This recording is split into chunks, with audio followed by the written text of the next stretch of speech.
Hey everybody, I'm Curtis. And I'm Hannah. And this is Love at First Fright.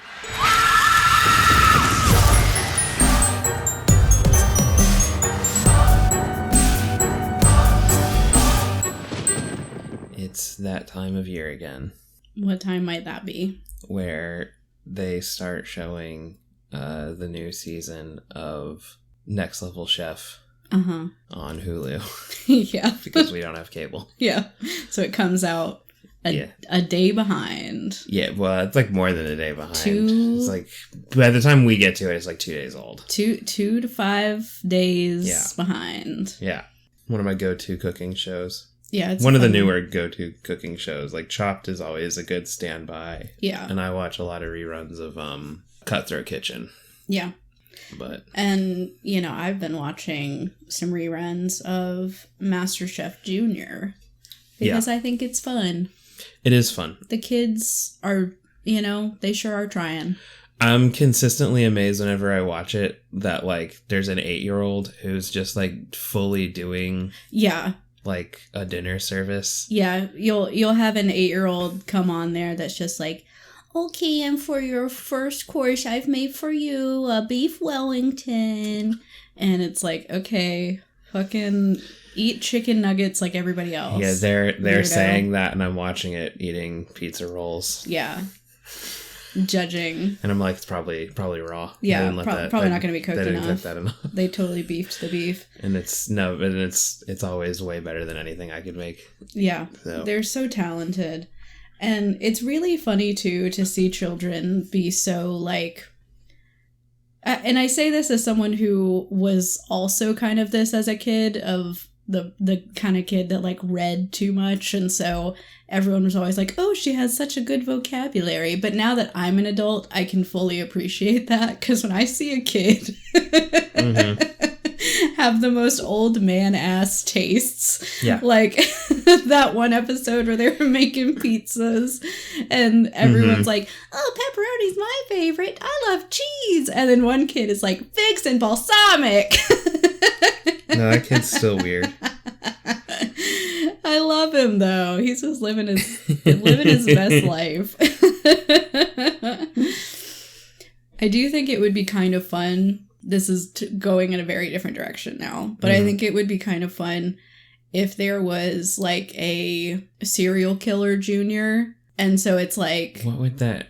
It's like 3 serial killers, and they have like weird children from broken homes. What? And they're like, all right, who's got what it takes to be the next generation of serial killer? Yeah. That seems insane. Like in horror movies. Yeah. Yeah. Like if you had like Freddy and... It's like a horror comedy movie. Yeah, but they had all these kids who were like, troubled youths. Yeah. And they're like, I'm ready to stab. I'll get him right in the, Vena Cava. Or whatever. Okay. That's something in the heart, I think. These are the kind of big words they're going to use because they're articulate. Because they're weird. Yeah, because they're little fucking weirdos. Yeah. I would watch that, I think. But I watch a lot. We watched one show that was like, it was 2 episodes, and I don't even think it needed to be 2 episodes. The Killer Cakes one? Yeah. Yeah, talk about what a freaking letdown. It was so weird. As someone who loves cooking and baking competition shows and also loves horror, I was so excited when Killer Cakes came out on Amazon Prime, and it had Matthew Lillard as the host, and it was going to be so cool. And then it was like 2 or 3 episodes, and it was so underwhelming, like how short. Yeah, it was like a super, like a micro competition. Yeah.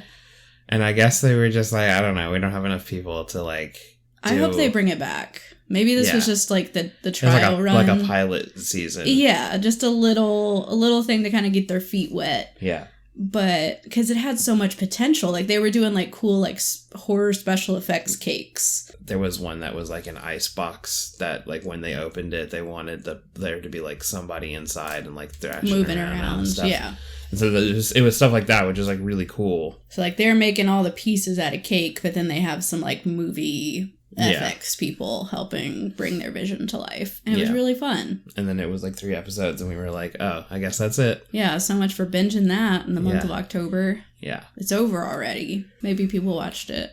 If you didn't, go and watch it so that I can get another season. So that they'll make another one, And leave it 2 thumbs up. They also need to make another season of that show, Pressure Cooker. Yes. I think we've talked about it before. We've definitely... I was going to say, who have you not talked to about Pressure Cooker? Single-handedly the greatest mix of cooking and reality TV I've ever seen in my life. They had some real characters on that show. Yep. Quality entertainment.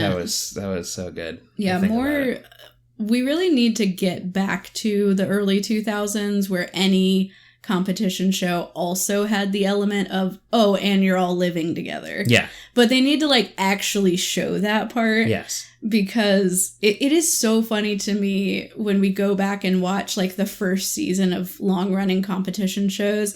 And for some reason they are all like, and we're staying in this cool apartment together in New York City. Yep. But then we don't actually get anything. Like at most you get like a couple of shots of them like getting ready in the morning, but there's no other content.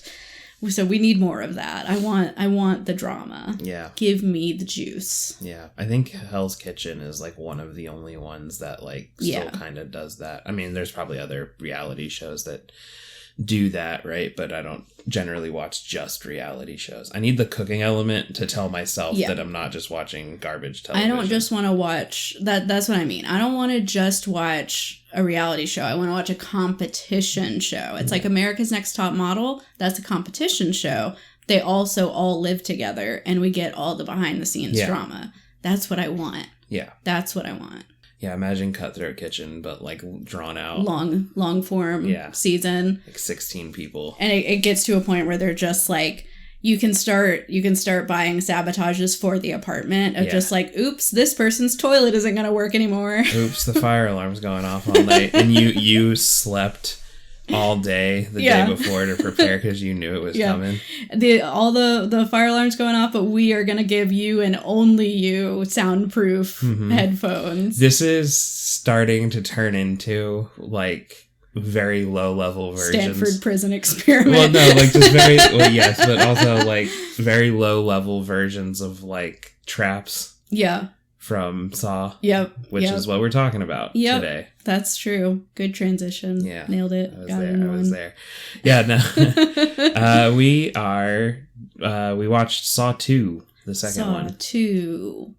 Saw again. Yeah. Scene. That would have been really funny if it was Saw and then Scene. Yeah. I don't know. I don't remember what the tagline for this one was. Oh, yes, there will be blood. Love it. Not really relevant to anything, but that's fine. He says that in the movie. Oh yeah, he does say that, doesn't he? Because I made a really stupid joke right after he said it. Is that why you brought it up so that you could tell your joke again to the audience? No, go ahead. No, it's because you said if it would be funny if it was Saw Scene. Oh, yeah. Like a tagline kind of a thing. Yeah. The actual tagline was, oh yes, there will be blood. Mm-hmm. But no, I made a dumb joke when we were watching it when John Kramer says, oh yes, there will be blood at one point, and I said me when get it out.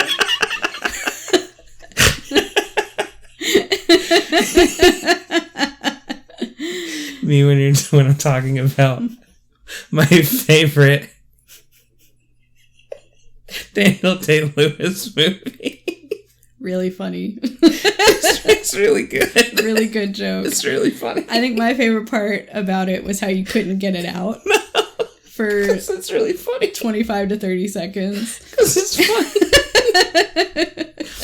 Everyone at home's laughing. They're laughing really hard. They are. Said, holy shit. The episode is actually paused right now because they're laughing so hard. They're like, I don't want to miss this. What if he has a follow-up joke? Man, I don't. Spend it all on that. Well, that's all you need. Sometimes it's a one and it's a done. No, yeah, we watched Saw 2, and I think this is the first sequel that we're doing on the show. I don't think we've done a sequel. Ooh. Yeah, we've done the first of any series. Mm-hmm. We've achieved that milestone. Yep. What's Saw 2 about? Saw 2, I will tell you. Saw 2, it is, in case you weren't aware, the follow-up to Saw. And the plot hook for this is that a group of ex-convicts are trapped by the Jigsaw Killer inside a house and must pass a series of deadly tests to retrieve the antidote for a nerve agent that will kill them in 2 hours. All the while, a detective and his team are playing a game of their own. Banana, da-na-na, da-na-na-na. Yeah, that's basically it. Yeah. So with this one, this came out the year after Saw, so 2005 film, and it was co-written by Leigh Whannell. You know, the first one was James Wan and Leigh Whannell together. This one, it was Leigh Whannell and a guy named Darren Lynn Bousman. And apparently the situation with that is that Bousman had actually written and pitched this movie concept as a completely separate title. And then the person who produced the first Saw got his little hands on this and was like, I like this movie. With some rewrites, this could be Saw 2. And he was like, cool. So then it became Saw 2. But yeah, with this one, of course, like all the Saw movies, we have the main game, but then we have like games within games within games. So yeah, this kind of, the first Saw is relatively mild compared to the rest of the series. Yeah. When you go back and watch it, seeing after having seen the later ones, you're kind of taken aback by how relatively simple and straightforward it all is. Yeah, like I think we talked about it when we did Saw. Yeah. But that the plot of Saw is really not like super complicated. No. There is like a twist to it, and it was a cool twist by the end of it. But like in comparison to literally every other Saw movie, yes, we from this one Saw 2 we start to like call back to that one, and then we're just like, oh, we're so deep in it, and I don't even know which way I need to go anymore. Right. Yeah, Saw 2 really kind of set the tone for the rest of the franchise. Yeah. Because it could have gone probably in other directions, but this one really created the theme of like the 5D chess. Yes. And there's never just one game. Like there's a game within a game within a game within another game, and that game's tied to this game, which is a totally separate thing. And also, you know, as the franchise goes on, Jigsaw takes on more proteges, and this is kind of our first glimpse into that sort of mentorship element to Jigsaw's character. So I like this movie. It's interesting. I feel like when I was trying to do some of my research to like put together, you know, stuff about Saw 2, I was seeing a lot of people being like, Saw 2 is the worst Saw, and I'm like, objectively wrong. No. They get way worse. This movie rules hard. Yeah. The Saw movies do the thing where like they like progressively get worse as they go on. Yeah. And sometimes they kind of come back around. Well, I think that's the thing is like as a whole though, if you're watching the series, then they're all like kind of good. Yeah. Because they all are pretty consistent with like what they're setting out to do. And like, yeah, there's good parts and bad parts of any one of them, right? But they kind of like, if you look back on it as like a whole series, it kind of feels like it kind of wraps back around to being like so bad it's good almost. Like it's hard to get to the 7th, 8th, or 9th movie in any of these things and feel like we still got, you know, gas in the tank there. But like they somehow do manage to come up with stuff. They're continuing to pump these bad boys out, and I'm continuing to be at attention. We went and saw X in theaters, and they're releasing another one this year. One of my favorite movie-going experiences ever. It was really good. Loved it. It was a fun one. I do want to quickly shout out the main cast. Yeah. This movie has actually a pretty large cast, so I'm just going to kind of stick to the main characters. Yeah. But we do have Tobin Bell as John Kramer / Jigsaw, Shawnee Smith as Amanda Young, Donnie Wahlberg, New Kids on the Block, anybody, as Eric Matthews, Eric Knudsen as Daniel Matthews, and then we kind of get into all of the people in the house. We have Frankie G, Glenn Plummer, Emmanuel Vogier, Beverly Mitchell, Dina Meyer, Lyric Bent, Noam Jenkins, and Tony Napo as the other people in the house that are a part of that game.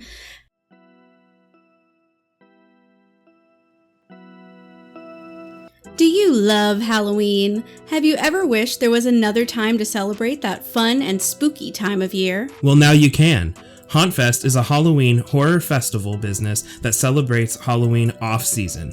Their next ghoulish affairs will be at Nightmare Dungeon in Greenville, South Carolina on December 13th through 15th, and at Terrapin Beer Company in Athens, Georgia on April 4th through 6th. HauntFest events include all sorts of themed activities, such as hay rides, freak shows, fire breathing, live music, trivia, pumpkin painting, animal encounters, a haunted trail, and much more. The festival also hosts an array of horror and Halloween-themed vendors, offering anything from tarot readings and antiques to original horror literature, macabre artwork, and jewelry.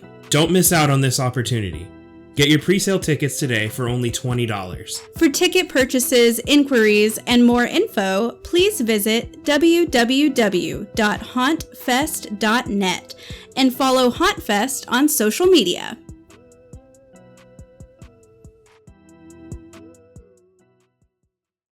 So, of course, there's some familiar characters. We have Jigsaw back, and we have Amanda back. Amanda was a victim in Saw 1. Yeah, she was notably from the first Saw movie, the person that had was interviewed as having gone through one survivor of the games and was a survivor. Specifically, the thing that she went through, she had to get the key out of like her... I don't know, drug dealer, some guy that she knew or whatever. It's not important who he is, really. Yeah, it was irrelevant. Like in his intestines, so she had to like cut him open and like get the key out. And she was wearing the iconic bear trap. The reverse bear trap thing. But she survives that. But she's back again. Yes. In another game. So in this new game, there's a group of people in a house that all just kind of wake up there and don't know where they are or how they got there. And Amanda is also back, and she kind of in some ways acts a little bit as a shepherd because she recognizes immediately, hey, this is Jigsaw shit. Yeah. And she's kind of trying to tell them like everything means something and there's gonna be clues and all this stuff, but they're all like in every Saw movie, they're just being shitheads to each other. And also, like, if you want to survive, you have to play by the rules. Yeah, you have to actually play the game. Like, you can't just muscle your way through it. Yeah. But of course, so that's the main game of the film is this group of people. They've all been told that they were administered a nerve agent that will kill them within a certain time frame, but there are antidotes throughout the house. And the B plot of this is that a police team, a SWAT team really, has found by using some clues at an earlier Jigsaw scene where Jigsaw is, like his workshop is. Yeah. And he has some computers set up that appear to be monitoring that game in the house. Mm-hmm. And he's not like resisting, he's not fleeing. He is like, hey, I want to play a game with Detective Matthews. Mm-hmm. And so Detective Matthews is also in his own game, and it becomes pretty high stakes for him because he realizes quickly that his son is one of the people in the house. Yeah. So Jigsaw is kind of doing this thing of like, oh, you just have to talk to me. We're just having a conversation. But he's like a hothead cop that's like, tell me where my son is, So those are the two main things we have going on. We have the house, and then we have the police watching the house, and Detective Matthews in his own game with Jigsaw trying to fight for his son. Yeah. And again, I think they do a really good job in most of the Saw movies. Yeah. And I'll try to avoid referencing ones that we have not watched yet because we'll get there. Every single time, this is another common thing that they do, where they introduce new information that expands upon something you watched in one of the older ones. They recontextualize stuff, so they'll revisit moments from the first movie to explain, but then they'll put a new spin on it with oh, actually this character was there. And so they do that in pretty much every single one of them. It's basically a trope of the movies that the last like little chunk of the film is actually going to be a recap that recontextualizes both the movie you just watched and also all of the previous ones movies, that you've seen. And the whole time, the biggest banger in the world. Just it's so good. They do a different theme every single time. Like it's the same theme, but it's like rewritten slightly, and it's good every single time. Every time. But anyway, one thing I do want to give them props for is that, like, besides that, the kind of storyline of, and I'm just going to talk about Saw 2 specifically, makes sense going all the way through it. Like, the puzzle pieces are all there. And this is... in the first one, we kind of learned things about John that, like, still hold true about both Jigsaw and then him as... a cancer patient, right? Like, we see him, the reason that he's not fleeing is because he's, like, bound to a wheelchair and he's got, like, an IV drip. And so, like, he really can't run away. Not saying that, like, he couldn't have, like, foreseen them coming and then just not have been there.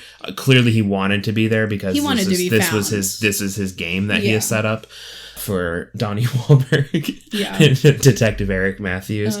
But also, we learn in the first one, and this holds true in the second one, that, like, the things he says are... He's never really lying about stuff. He uses a lot of, like, double speak or, like, dual meanings to stuff, or he'll speak very cryptically, and you can kind of hear the smile when he says it. You know, it's all code.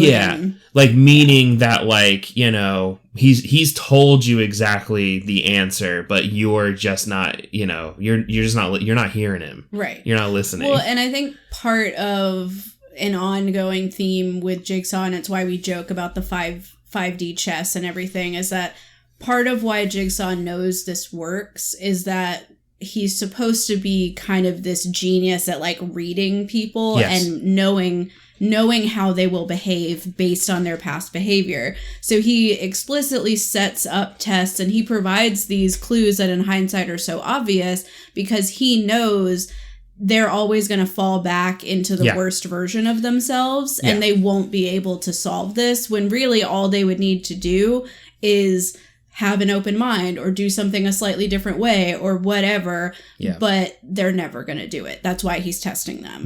You know, which is also why I think it's how he kind of justifies it to himself, that, like, he's doing them a service by giving them an opportunity for growth. Sure. You know? Doesn't it also kind of, like, prove his kind of theory wrong about, like, people deserving of life if, like, 90% plus of the people he subjects to these games just die? I guess he just thinks 90+% of people don't deserve to be alive. I guess not. Maybe those are the right numbers for him. He's all like, I went to a car crash. I tried to kill myself in a car crash, and I deserve cancer to live. Yeah. The great fucking Jigsaw. Oh, I got cancer. Hey, I got cancer. Hey.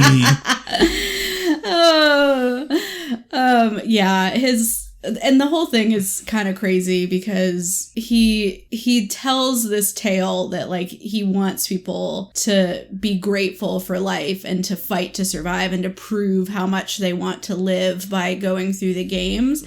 But then it's also, like, we've talked about this before, but there are times where people, like, almost finish it. It's just, like, not within the right time frame. And I'm like, because he gives them 3 minutes to do brain surgery on themselves. That person who just cut open their freaking cerebellum, you're telling me that person doesn't want to live, but, like... Oh, so it's their fault? He's saying they don't want to live because, I'm sorry, they took a little too long in the wind-up to, like, actually commit to doing this. They didn't chop off their leg in one swipe. It took them 2. So they clearly don't want to live. They clearly didn't have the will to survive. Like, literally, fuck off. I so badly wish that I could just, like, bully Jigsaw as a character. No, he sucks. This is also one of the movies... I think maybe the movie of the Saw franchise that, like, I think really kicked off the idea that I had heard from a lot of people, especially when these movies, like, were kind of peak. Yeah. Of that he's not actually... Oh, he doesn't murder anybody. Yeah, because when they all wake up in the house, they're all like, he's some psychopath murderer. Yeah. And then Amanda has just woken up and she's immediately like, no, he's not. He doesn't murder anybody. He wants us to survive. And I'm like, Amanda, we just have to play his game. Amanda, shut up. Yeah. Bitch, you have survivor bias. Okay? Shut the fuck up. Yeah. Disrespectfully, be quiet now. But it's funny too, because I think Saw, and this isn't unique to this franchise, we've talked about it before with slashers and stuff, where it seems like they really create just the most unlikable characters so that you don't care when they inevitably die a horrible, painful death. Yeah. But these movies are often like that, where it's like, from the get-go, as soon as they're awake, one guy's just fucking beefing with everybody and being like, oh, shut up, what do you know? Like, aggro everywhere. Yeah. And it's like, okay, let's just, like, be normal for a second. Just for a second. Yeah. To kind of get into some of the whole thing with Detective Matthew. So, like, we learn, like, right at the beginning of the movie, like, he's picking up his son who's, like, gotten in trouble. Yeah. I guess he's like in jail, but he's like in a holding cell or whatever. He went to jail, but he wasn't. Yeah, he wasn't like processed or anything. Yeah. They literally just held him because they knew he was the son of Detective Matthews. And so he comes and picks him up. He gets into a fight with him.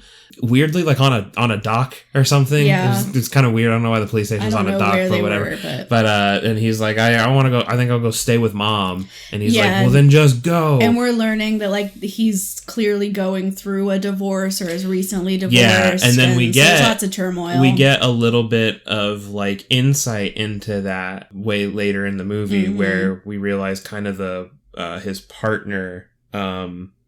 I guess they had a little romantic fling. Yeah. And it got like found out about, but he's also being investigated by internal affairs. Yes.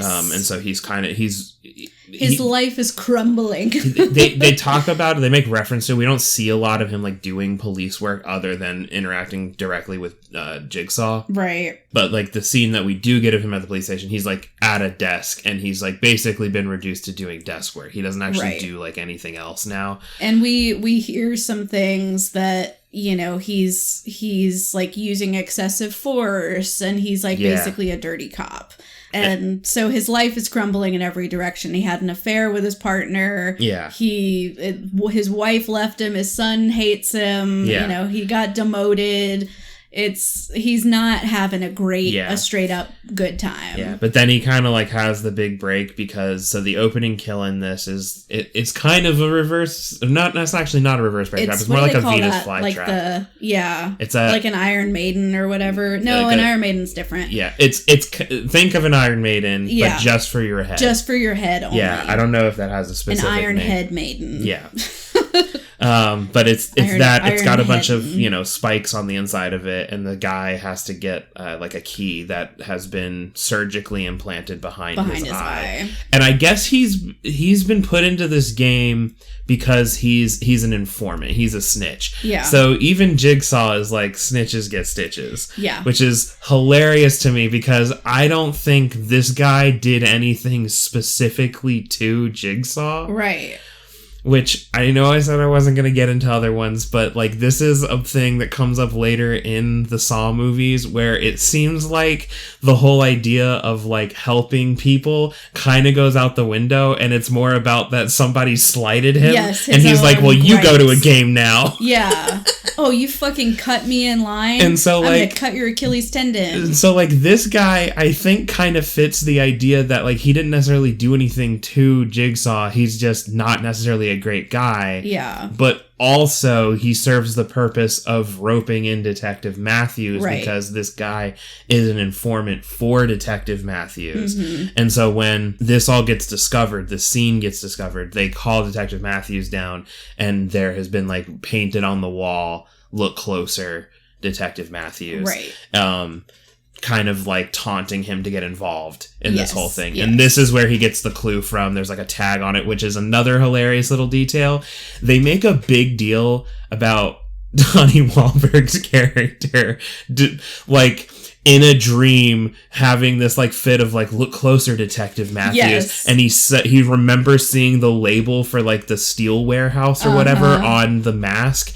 And I'm like, any cop there would have seen that. They didn't fucking look for that. Like, that's step one. Nobody thought to look into the tag that was on there. Nobody processed this scene. It's crazy. I mean, I swear, if you watched one episode of Forensic Files, they will find the tiniest fleck of teal spray paint, and they will hunt down every spray paint manufacturer and seller in the tri-state area to do a match. Yeah. So I think these are just bad cops. Is kind of what this comes down to. Which maybe explains why he has to plant evidence on his He's like, I know Jigsaw's this guy. Like, they're never gonna find me if I don't. I've gotta give him a fucking head start. Basically gotta give him a map that has the address on it. Right, but anyway, so he finds this thing, he alerts everyone, and then they go bust in to the place, and Jigsaw's rigged it with booby traps, kills 2 guys with electricity, breaks another guy's ankles with one trap. Really no fucking reason. No, it's just those guys didn't do anything. Yeah, he just wants to do a kill. But then they encounter him, and then we get all of this stuff where, Detective Matthews figures out his son is in there. And then the story kind of switches between them in the house, trying to get out, and seeing scenes between Jigsaw and all of this stuff. And we get to hear Jigsaw, I think, really importantly, because in the first movie he's in it, right? But he's also like, really the only time we hear from him is over the recorders, and at the very end when he gets up and he says something. But we don't really get to like hear a lot of like from him about his ideology or anything. Yeah. But in this one, because he's directly talking with somebody, this detective, he's also kind of talking to the audience, where we get to hear a lot more about like the why he's doing this and like his reasoning on it. And this is when we learn, he's a cancer patient. Yeah, and he, blah, blah, blah. he decided he was going to try to kill himself by crashing his car, but that didn't work. And so that gave him the spark to be like, no, I want to live.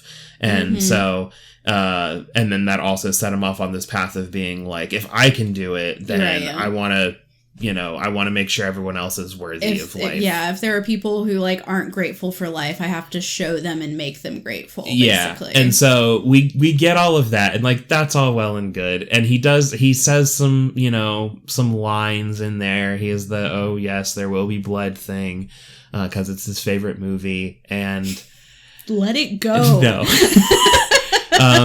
Importantly, during these conversations, because Eric Matthews is like, "Where's my son? You gotta tell me where my son is," and he's like getting more and more pissed off about it. And his rule for Detective Matthews' game is, you just have to sit here and talk with me. Yeah, for 2 hours. For 2 hours, and then I'll show you where your son is. You'll find that he is in a safe and secure place. Yep. But anyway, so if we go back into the house, we can like they're all starting in one room. Amanda wakes up, has her big freak out, and then she finds a section of the wall with like a loose brick, and then inside there's a recorder, and she does the we gotta play this. Like shaking and everything. They listen to it. Jigsaw explains like there's antidotes around the house, but you'll have to go through these trials basically to get them. Right.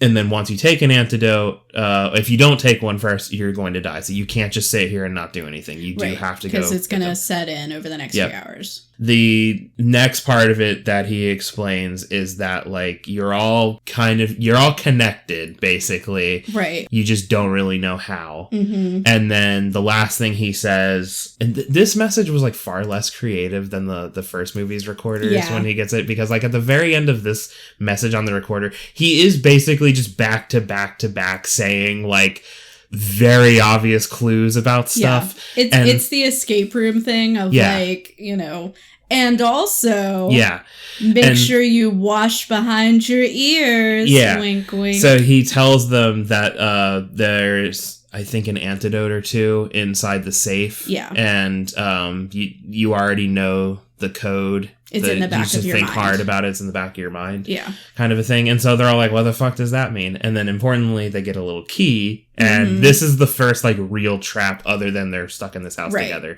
There's a note with the key that says, do not use the key to try to open this door. Yeah. There's one door out of the room. And so one of them is like, no, I'm going to do it.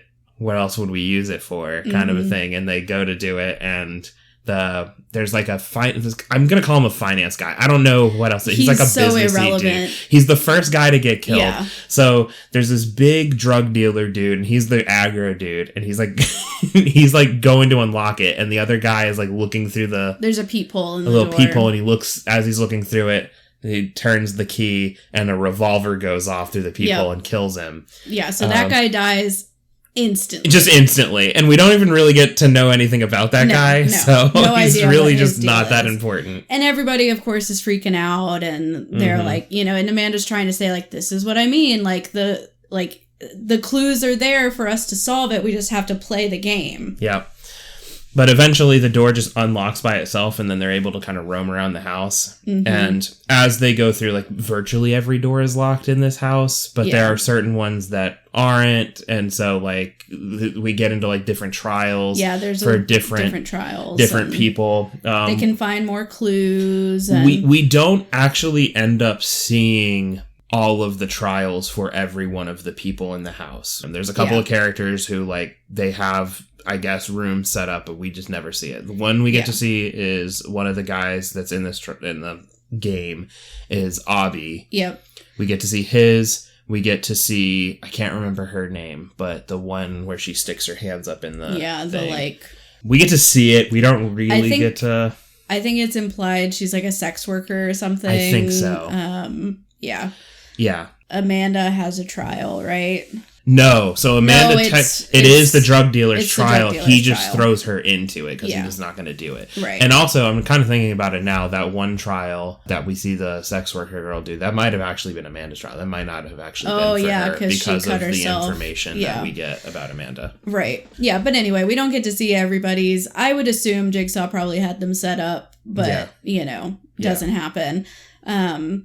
And of course, like, as it goes along, not only are the trials set up for a specific person, but also we're getting, like, more recordings where Jigsaw is leaving, like, more breadcrumbs about their connection to one another and all this stuff. Yeah. And this whole group, like, just refuses to work together in any meaningful way for even half a second. It takes forever just to get to the point where they're all like, oh, we've all been in jail before. Yeah. It takes forever because they just like don't want to talk to each other about it. It's crazy. They're hostile immediately. Yeah. And importantly, so like I think we can kind of like spoil the thing to make it a little easier to talk about. So like the connection for all of them is that they have all been in jail before. Yeah. I believe specifically it's that the arresting officer is Detective Eric Matthews. Right. And he's a dirty cop, and so a lot of them went to jail for he like planted evidence or like got false confessions or whatever. So he did things illegally to get them in jail. Right. So they are like anti this guy. Yeah. And so but none of them know that this kid is his son. They all kind of just assume once they kind of figure this out that like they've all been in jail, that he's kind of just been in and out of juvie. Well, and he says like I've been in trouble before. Yeah. And so like they kind of just take that like okay, so our common thread is that we've all been in trouble or whatever, and they don't really think anything else about it. And that is until later when one of the characters that we never get to see their room for, she's like, just before she dies. I know. She's like I am losing consciousness real quick before I go. X marks the spot. Yeah, like a fucking cryptic clue that he said, which, like, good for her that she spotted it. Everything in this house is so run down that honestly, I don't know how she managed to point that out. Also, even if I had spotted it after the way everybody behaved, I'm taking that to my grave, baby. Yeah, no. X marks the spot. I'm dying right now. You don't get to know this information. It's dying with me. Yeah, but anyway, so it's a picture frame and it's got a crack in it. That's X-shaped, and so they pick it up off the wall, they flip it over, and there's a picture of Detective Matthews and his son. Yeah. And in case that wasn't already clear enough, on the back of the photo in black Sharpie, it says father and son. Yeah. I really wish like he was holding it, because like he holds it up like, what is this, with the text facing the person. They've been like, what does that say? Like I really wish like the implication was like they can't read. Or they managed to do some kind of like, do you ever see Dude, Where's My Car? Yes. Where it's like, what does my tattoo say? Sweet. No, what does mine say? Sweet. Dude, sweet. Yeah. But they figure this out, and in the meantime, big drug dealer guy. So let's jump back. Abby gets killed in his trap. He gets into a big furnace thing. Stupid. He doesn't manage to get either of the antidotes that are in there out. I will say, a lot of these traps in this one, my big complaint with Saw 2 is that a lot of the traps are extremely easy to bypass. And yet. And none of them do it. They all fucking die for the most part.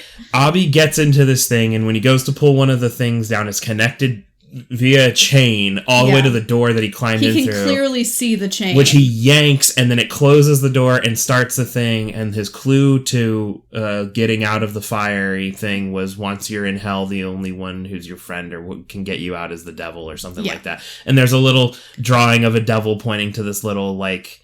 Yeah, he can turn off the fire. Spigot thing or whatever to turn the fire off. But he's, I guess, afraid of fire. Which, I mean, like, he's burning. I don't know. We don't really know. Anyway, they try to break him out by breaking some glass. He, like, pokes his head out, but he burns alive in there. He doesn't get any of the antidotes out, and everyone's like, rah! Yeah. And then we get to do the big drug lord guys, and when we go in the room, it's not locked, but it's rigged so that when they open the door, it sets off a timer. Right. Which is another annoying jigsaw thing that he does, where it's like, how are you going to set off the timer before you even know what to do? They don't even know the trap is covered up. They don't even know what to do, and you're setting off the timer. Yeah, and he gives him like 3 minutes or 4 minutes. It doesn't matter. Most of the time is taken up by listening to the recording of being like, here's the game we're gonna play, which the game is a pit of needles. Yeah, and this scene is actually really cool in terms of the special effects. They did a great job with this needle pit. Yeah, it's a pit that is filled with... It was actually supposed to be filled with way more needles than was actually in it. But then it was a pain in the ass to get the ones they did have. Yeah, because they really underestimated how many needles they would need to fill that up. Yeah. Well, and they had to, like, painstakingly go through this process of, like, taking the real... Like, they bought syringes, but then they had to take the actual needles out and replace them with, like, fiber optic or whatever. Like, tips on there. Yeah, and they didn't even get all of those. So they had to do that just, like, for thousands. Hundreds of thousands of them to get them in. There's, like, 120,000 needles. But it is really cringeworthy. Yeah. Like, I don't even necessarily have, like, a needle thing. Yeah. But when he picks up Amanda and just yeets her into the needle it, and she pit, lands on it. And immediately she's pricked all over, and you can see some of them hanging off of her skin. It's horrible. Yeah. And then they're all just standing around watching her do this, like, in the pit, just, like, throwing shit around to find the key. And, of course, she finds it. She puts it up on the thing. He grabs it, but the time ticks down. It's already too low. He's fumbling with the key. Yeah. There's no way it's getting in. And so the door with the antidote inside of it locks forever, as it says. So now they're out, like, 3 antidotes. So somebody's going to die regardless, basically. But then I think he figures it out they like end up going back to like the safe or whatever, like he goes back there, and then he figures out that like the think closely, it's in the back of your mind thing. So he figures out the guy that got killed at the beginning, kind of looking at it, and he realizes that on the back of the dude's neck is tattooed 2 numbers. Yeah. And so then he realizes that they all will have numbers tattooed on the back of their necks. And so he's like, I just want to see the back of everyone's head. He's kind of goes rogue at this point and isn't working with anybody anymore. Yeah. And also everybody like hates him / is afraid of him. Yes. So you have like Amanda, the kid, the 2 other women, one of whom is, you have like the sex worker girl, and then the other one who looks like, you know, a soccer mom or something. Like she could be in like an Aeropostale, you know, catalog. And they're all kind of working together. But also as this goes on, because they've been administered that nerve agent, they are acting... They're more and more fatigued. Yeah. They're weak. They are not like thinking straight. You know, they're clearly under the effects of this thing, which is making it even harder. But yeah, he's going around on a rampage, going through all the dead people to find their numbers. And then Amanda and the kid have like kind of run. The one sex worker woman has been like, fuck this, because she doesn't trust anybody. After they find the father and son thing. But she also went into what we were saying earlier was probably Amanda's trial, which was basically one of those things where like, I think we've all like encountered versions of this where it's like a passage that only goes one way. So you can like easily punch through, but then when you try to pull back out, it closes around. Like the finger trap. Chinese finger trap. Yes. Yeah. It's basically that. And she just so stupidly just throws both of her arms into this thing. She puts one up through one side. There's two separate holes. It's like a floating glass box. And she puts one arm up. She tries to grab the thing. Yeah. It immediately spills the antidote all inside the box. So it's already shot. You can't use it. And then in desperation, she sticks her other hand. And now she's just stuck there. But it's one of those things where if she had just done it through the same one, she could have just pushed the blades off of her wrist and would have been able to pull her hand back out. Would she have died from the nerve agent anyway? Yes. Probably. That's not the point. Yeah. But, you know, they really want to lean into how sinister this drug dealer guy is. So he comes in and she's crying for help. She's like, and he's like, oh yeah, it's okay, baby. And he like pulls her hair to the side to see what her number is and then quietly backs out and leaves her there to die.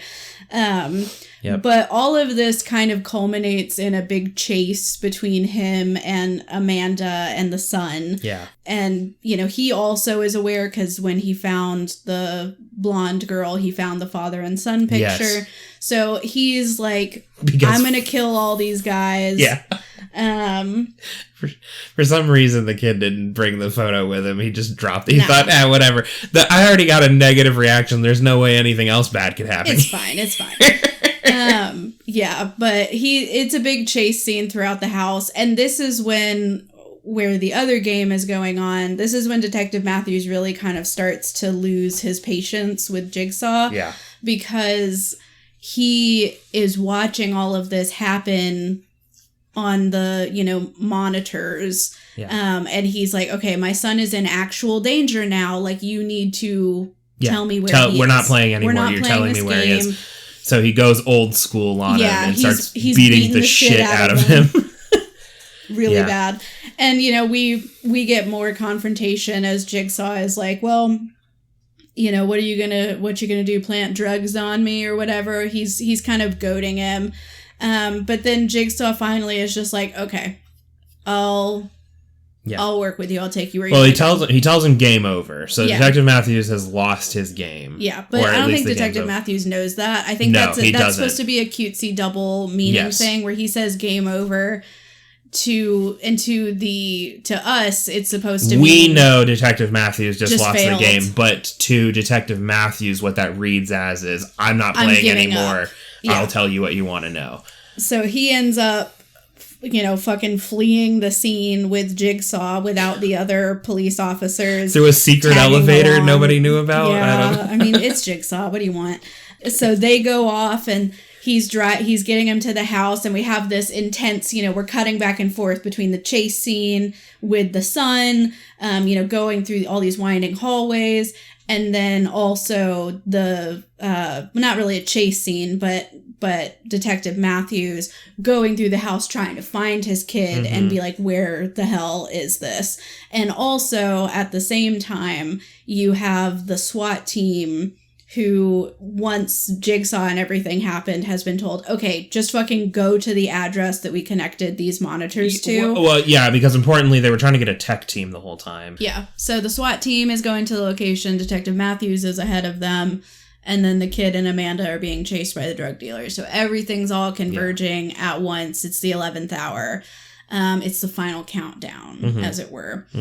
We get a kind of resolution of the son where he and Amanda go down some stairs and wind around some hallways, and they end up in the original room that was featured in the first Saw movie. They're actually seeing the remnants of that room. Yeah, they're in the bathroom. You know, the corpses of Adam and the sawn off foot. Yeah, they see all that stuff. They're all like decayed and stuff. Like they've been there a while. Yeah. And they get chased in, and they're kind of they're both like super weak and probably gonna die at any second. But you know, Amanda's last ditch effort is like, don't kill us, like we'll be able to tell you the number on the back of your head. And because he's a badass, he just cuts the skin off, which like how would you even know where I think that every time I see this movie that like he would have to guess so right. Yeah. Otherwise he's like butchering the number and he has no idea. Yeah. But we kind of leave off with it finally turns because he goes to kill Amanda, and Danny, the son, who's been kind of feigning like he's passed out, like pops up and you know, stabs him with something. And so he cuts his throat with one of the saws. Oh yeah, you're right. You're right. So okay, they're fine for the moment being, basically, but they still don't have antidotes. Yeah. So what are they gonna do? Yeah, ends up cutting from that to then I think we get. This is when we get the SWAT team. Yeah, then we have the SWAT team going through the house, and they're like, where the fuck is all of this? Anyone? Yeah. And also Carrie, who is the partner that Detective Matthews had an affair with, is still at the location watching the screens, and she's like, I don't see you. And they're like, we entered the building. And she's like, you're not, where are you? Like, I don't see you on the monitors. Yep. And this is when they realize that the whole thing has been a ruse. Yep. And the monitors that were set up in his workshop were playing pre-recorded material, and this game already ended. Yep. And so the son wasn't, you know, he's not there. He's not there. It's over now, basically. And this is when also, of course, we realize Detective Matthews is now in deep shit because he let Jigsaw bring him to this location and then walked into a building alone. No one knows where he is, and it's not the same building that the SWAT team is at. And so he's basically walking himself into a trap. Yep. Eventually he finds the bathroom. Yep. And is like, he goes through the whole house, finds the bathroom and everything, and then he gets injected, knocked out, and when he comes to, we're getting the big reveal of Amanda was actually in on this the whole time. Yes. She is now saying that she's going to continue on John's legacy once he dies, and she's standing in the doorway. And she gets the cool line of, Game over, and slams the door. Yeah. And he's like, I'll fucking kill you. I'll kill you. Dude, you are shackled in shackled in a bathroom. With other corpses. I don't think you're getting out from me. Danny was the big reveal is why I said remember that line about safe and secure location. So when she realizes, when Carrie realizes that they're not in the same place, that they've been had kind of a thing. A safe in the room that nobody fucking looked at. Again, terrible cops. The worst. Just opens. Danny's inside of it, like on oxygen. Yep. He's crying because he's been stuffed into the safe and doesn't know where he is and scared or whatever. But he's fine. He's alive. Yeah. You know. He was in the room with them the whole time. They just didn't know that he was right there. So Danny's fine, and Detective Matthews, his own, you know, anger issues and impatience caused him to lose the game, and his son and everything. And that's really kind of where it, you know, wraps up. We have all of that fun, you know, recontextualizing where all the pieces get put back together and all the hints that you missed are, you know, are highlighted again as as that banger plays. Yeah. But yeah, that's Saw 2. Yeah, it's fun. It really does kind of set apart from Saw in that, like, obviously they're both about like these games and this kind of sadistic killer and putting them in these traps and all of that stuff. Like, all of that's the same, but it's almost kind of like not necessarily like a tonal shift, but it does change a little bit directionally like how the franchise might have gone otherwise, because like Saw to Saw 2 are kind of different movies. They have very different vibes. Yeah. Saw 2 feels a lot more like the rest of the franchise in that it's a little bit more heightened. It's a little bit more over the top and ridiculous. Yeah. Like almost every other one past this is like they lean more heavily into like a series of mazes that have trials in them, like several little games that you have to do, which usually incorporate other people within those games. Yes. Versus, you know, that first one was pretty straightforward. Yeah. So, yeah, I mean, it really kind of set the tone for the rest of the franchise. I think it's a super fun movie. I really like this one. Yeah. Even though the characters all suck ass. Yeah, but that's like a really common thread, like in every Saw movie. And I think you're right in that, like, it's by design, right? Because if they were all like good people, which I don't know, maybe they should do that in Saw 11.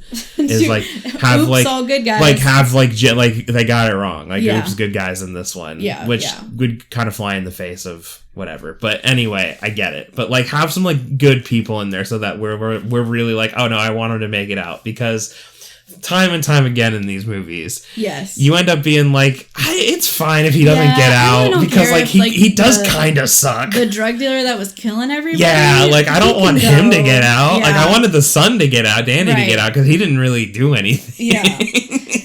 But just craziness, absolute insanity. We should definitely go over our scores for this. I do not recall what my score for the first Saw movie was, and I think that might have been before we even had the scale. But I ended up giving it a 6.9. And it looks like you, Curtis, gave it a 7, so our combined average is a 7. 7, yeah, it's somewhere just in rounds between, up. but yeah. So yeah, I think that's fair. I think this is my highest score by a lot was entertainment, because to me it's just a really fun movie to watch. Yeah, I put my highest score as visuals, because I do think they do usually in the Saw movies a pretty good job of like doing pretty good effects, pretty good like set design. They're always visually interesting. You know you're in a Saw movie because everything's dirty. It doesn't matter what location you are in, dirty. Grimy. Police station, dirty. Yep. This house, dirty. Jigsaw's workshop, dirty.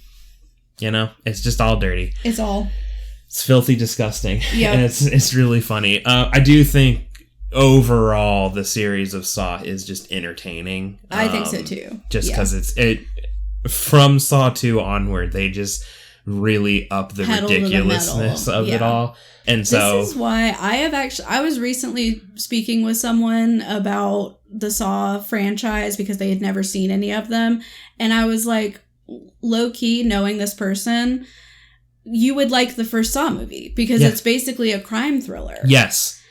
But I wouldn't like the rest of them. And I think that's like the really big difference between Saw and the rest of the Saw franchise. Yeah. Saw is a crime thriller that happens to have some kind of like brutal twists towards the end that are kind of, you know, a little bit like disgusting in terms like he has to cut his foot off. There is violence, but a lot of it honestly happens off screen. Yeah. And like, so it is brutal, but like if you compare it to, I mean, even Saw 2, but I'm thinking about like Saw 3 and Saw 4. Oh yeah. There's one, I don't remember amp it up like crazy. I don't remember if it's Saw 3 or 4, but one of them has the rack. I think it's 3. I think that is 3. Where the guy's in it and it's twisting all of his body parts. It's so disgusting. It's horrible. Carrie, the detective in this one, the partner, she's also in either the third or the fourth one. Hers is fucking horrible. Yeah. Hers is the one where like her rib cage gets ripped open and it looks like wings. It's like some weird ass like Hannibal shit. Yeah. It's, I mean, they really go hard on the gore in the later ones. In the later ones, the first one doesn't. It's not so much crime thrillers as it is just, you know, as people kind of referred to it from the outset of the franchise, but I don't think it was really true. Yeah. But as torture porn, it does start to get into that. Mm-hmm. I think they tread that line a little bit. I've seen other movies that I would describe to be more definitely, you know, in that vein. But anyway, I do think it's a good one. I mean, if you like the Saw idea, if you like anything like that, the over-the-top gore, the mind games, the puzzles, like Saw's got it all. It's going to be the perfect franchise. They are really good popcorn movies. Oh, totally. They're so fun. You get hyped. Fun. They're just, it makes you feel like a genius when you can solve it in advance. I mean, it's delightful. I love a Saw movie. Yeah. But also, if that's not, like, I think our score is relatively high as far as our scale tends to go. Yeah. Mostly because I'm negative. But if you're thinking, a 7, I've got to check this out, your mileage may vary. If you're not a gore person, if you don't like, the over-the-top craziness, then this probably won't do anything for you. Yeah. Do you have a scariest part of the movie? Did you have one off the top of your head? It's hard now because I've seen it so many times that, like, it's not really scary to me anymore. It is just entertaining.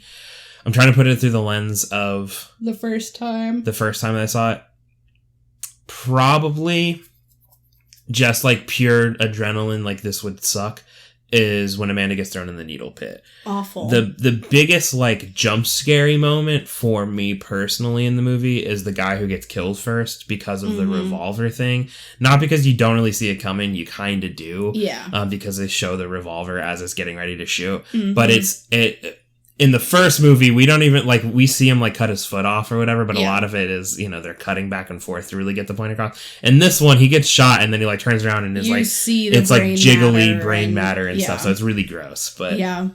I think it's also hard for me, scariest moment, I've seen this a lot, but I will say jump scares tend to work on me, and there is a part when one of the characters, the blonde girl, is remembering being kidnapped, and it's a quick like flashback, but with like the pig face like coming at her, and that, or actually it's not the pig face, it's Abby, but like I get jump scared by that because I never remember it. It's such a small moment, and so it gets me every single time. Yeah, no, that's a good one. But yeah, I mean, I don't grossest would be a different conversation.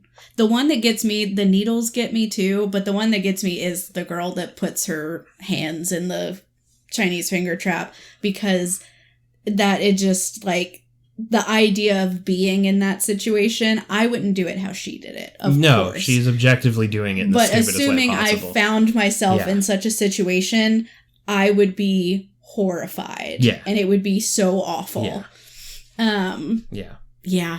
Well, the good news is you probably die from the gas or nerve agent before all of that, so, Also, I mean, revolver, I'm ready to stand in front of the door. I ain't doing this.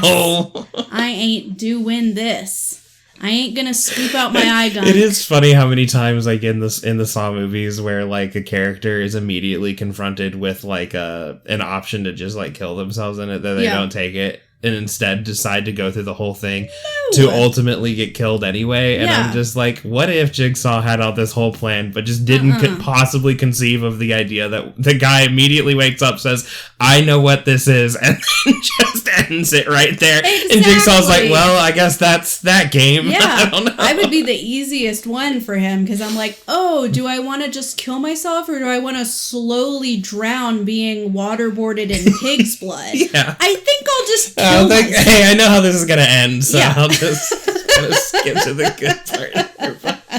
No, it's wild. Man. Anyway, just terrible. I think that's all I have. That's all I've got too. But we've got some fun stuff coming up. Continue to send us your suggestions if you have any. You can send us an email.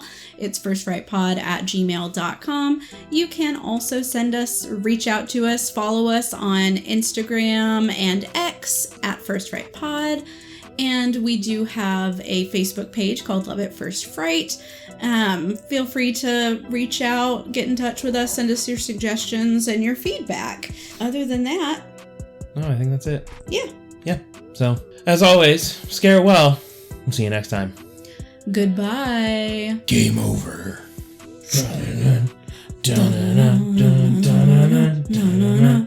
Na